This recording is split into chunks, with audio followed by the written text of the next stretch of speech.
And as you can see, the Chancellor, Rishi Sunak, joins us in the studio. Lovely to see you this morning, Chancellor. Busy day for you yesterday, and a number of kind of very eye-catching policy announcements, particularly those targeted at the bottom end. But can we just start with the windfall tax? Why the U-turn? It certainly felt for some time that the Treasury was resisting this tax on oil and gas companies.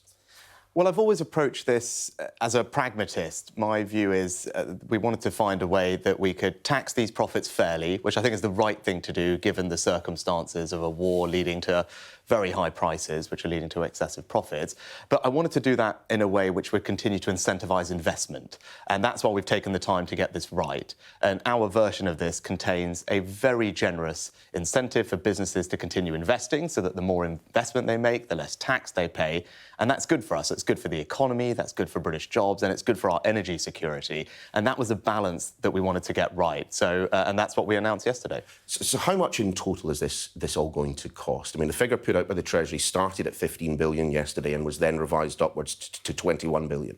No, what we announced yesterday was £15 billion of new support to help people with the cost of living. The £6 billion then from the spring statement, from the... Yes, I've not mentioned that figure. I've very specifically said what we announced yesterday was £15 billion worth of support to help with the cost of living, with the most vulnerable households, which is a third of all households in the UK, are receiving help worth around £1,200. But there's also support available for everyone because we promised we would stand by the British people at this time, and yesterday that's what we did. Why now? Why not in the spring statement? I mean, this idea of a windfall tax has been kicking around for several months now.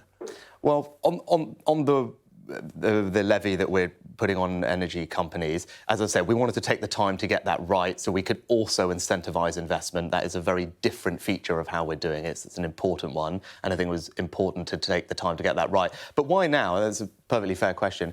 I've always been consistent, and I've said since the spring, earlier in the spring, that I was prepared to do more, and we would do more, but it was right to wait until we had some more certainty about what would happen to energy bills in the autumn. They're the biggest driver of the increase in the cost of living. If I could just finish, they're the biggest driver of the cost of living. Yeah. And it wasn't until this week we heard from Ofgem, who are the regulator that sets those prices, that we now have a bit of clarity about that, and that meant I could size the support appropriately. Yeah, OK, but the Office for Budget Responsibility pointed out in the spring statement that the energy cap could be rising by October to £2,800. Yeah. I mean, the information was already there. No, and the key thing is could. And the Office for Budget Responsibility are not the independent regulator that set the energy price cap. They're one of many people who have a view on what it might have been. And the reality is the price cap is set over a period from February through to the summer. So it simply isn't the case that anyone had any good idea about what it was at the beginning of that period. Now we're further through, we do have a good idea. We heard from the regulator on Tuesday, I think it was, from Ofgem, and we've acted, I think, quite quickly in making sure that we can provide support and give people reassurance. Do you understand why several of your colleagues, and quite high-profile colleagues, have suggested that this is not a particularly conservative announcement? I mean, you had the head of the IFS quoted in the Times today saying Gordon Brown would be pleased with this particular announcement, given how redistributivist it is. Well, I think when we're dealing as a country with the type of challenge that we now face, with inflation running where it is, I think the right response from a compassionate Conservative government is, as we have done by the past 2 years, to stand by people at a time of need. And that's why it's particularly important that those most vulnerable get the most support. That's what you saw yesterday. But we also recognise that with bills going up on this scale, everyone is going to feel the pinch, and that's why we wanted to make sure that there was support available for everyone on a more universal basis, £400 this autumn on top of the £150 council tax rebate that has already gone in place. You know, I think that's the right balance, but we've also done it in a responsible way by helping to raise money to pay for some of the measures. Of course, this not being a budget, we didn't have the kind of the detail that you might usually get. The Office for Budget Responsibility hasn't been able to go through it. So some specific questions on costing that you, I presume, will have done. What effect does the Treasury think that this will have on inflation? Well, as you said, that will be a matter for the Office for Budget Responsibility. But you must have done your own when costings. They do their formal independent review and analysis of the things. You know, our estimate, in my view, is that it will have a minimal impact on inflation, and that's for two... What do you mean by minimal? One percentage point? No, much less than that, minimal. And the reason for that is twofold. One is that because what we're doing is very targeted at those most in need, and secondly, because we're also raising money to help pay for it. The combination of those two things is the responsible approach, because even though we are, as you said, supporting the economy, we want to make sure that we don't make the inflation situation worse, and doing what some people might say is you should just spend even more or borrow even more. I think that would be irresponsible, because that would risk driving up inflation, interest rates and people's mortgages, and that's not something that I think we should be doing. Sure, but you say that it's targeted at most in need. I do wonder then why you haven't means-tested the £400 payment. I'm going to be slightly churlish, but I will not be the only person who makes this point this morning. It was just a week ago that you and your wife appeared in the Sunday Times Rich list.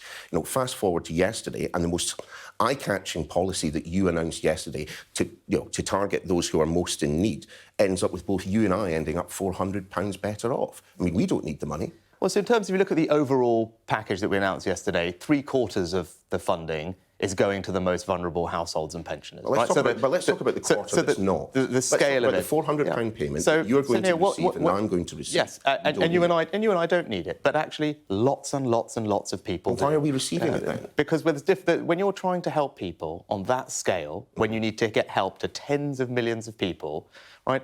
Actually, you've got a choice. How best can you deliver that? And the reality is, when you're talking about that number of people, there really aren't many ways to do it. And we wanted to make sure that this was as universal as possible. We had another alternative of doing that, which was a council tax rebate, which is where you can try and exclude people right at the top in very large houses. But you know what? We tried that. And we tried to do it with a discretionary fund, and it's worked reasonably well. But there are lots of cases of people who will say, hang on, I happen to live in this, expensive-looking house or in a high council tax band house, but I need help too.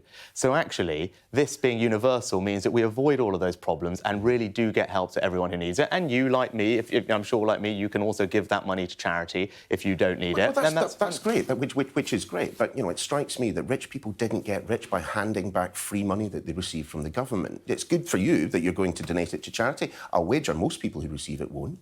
Well, I'm sure you will and set an example. But I said, if I think it's incumbent on someone to say, well, here's the alternative. How else would you get the support to those on middle incomes who are working hard, who do feel they need support? And I hear a lot from them every week, just because they're not on benefits or they're not pensioners. They still actually think this is tough for me. It's a £1,200 increase in my energy bill. It's right that the government's on my side, and I do want to be on the side of those people. If there's another way to help those people whilst figuring out the smaller minority of very wealthy people who don't need it, I would be very open to it. But actually, when you're trying to deliver support in my job practically to tens of millions of people, you've got to just figure out how best to do that, and I do think this is the right way. What of the electricity generators? A lot of people were suspecting that they may well have been included in the windfall tax. They weren't. I'm just trying to understand why. Well, what we said, if you look at the language I use, and I was very precise about this, it is the case that there are, we think, extraordinary profits being made in that sector as a result, again, of elevated gas prices because of the war in Ukraine. But what we want to do, and we are going to do urgently, is understand the scale of those profits and then decide on the appropriate next steps. So they're going to have to cough up at some point, just not yet. Well, we do have plans in place to reform that market. So other countries in Europe, like France, Italy, Spain, Portugal, Greece, have all taken steps to reform that market, to correct that. Now, we have a plan to do the same thing. So what we're sitting down now is figuring out, well, how quickly can that be put in place? And in the interim, what would be the appropriate steps? Just one final question on what we had yesterday in terms of pensions and benefits. If inflation gets to 10% or even higher, what is your estimate of how much more we will be having to pay in terms of pensions and benefits? Ed Conway did a little bit of a kind of a back of a fag packet calculation yesterday, and he came up with a figure, we can bring it up here, of around about £25 billion worth of additional expenditure. Is he in the ballpark? Well, actually, you talked about the Office for Budget Responsibility, who are our independent forecaster. In the spring statement, they have already included the impact of pensions and benefits next year going up by a relatively large amount relative to inflation. Is that figure in the ballpark? I mean, it's not a figure I precisely recognise, but actually the numbers that we have do assume that happens, and that actually should give people reassurance that next year, actually, their pensions and benefits will be rising well in excess of what inflation is currently forecasted to be. The support we've provided yesterday will help bridge people from here to there, and I think it will be very significant, it's meaningful, and will make an enormous difference, particularly to those most vulnerable in our society. I bet you thought you were going to get through an interview without talking about parties in Downing Street, but I'm afraid we have to. One thing that has been striking a lot of people, myself included, in terms of the Prime Minister's defence, is that he felt that it was necessary for him to attend leaving parties for members of his staff. Why? Well, I think the Prime Minister has rightly explained his actions and taken full responsibility for everything that happened in Downing Street. He's apologised profusely for it. And I think most importantly as well, has, as he said just the other day, learnt the lessons from what's happened and made changes. And I see that because it's obviously a building where I work. And he's made significant changes to how Downing Street runs, which is the right thing to do. And he's actually committed, and he's more determined about delivering for the British people. And he has my full support in doing that. His defence has been that he felt that it was part of the job to pitch up and say goodbye to people who were leaving town.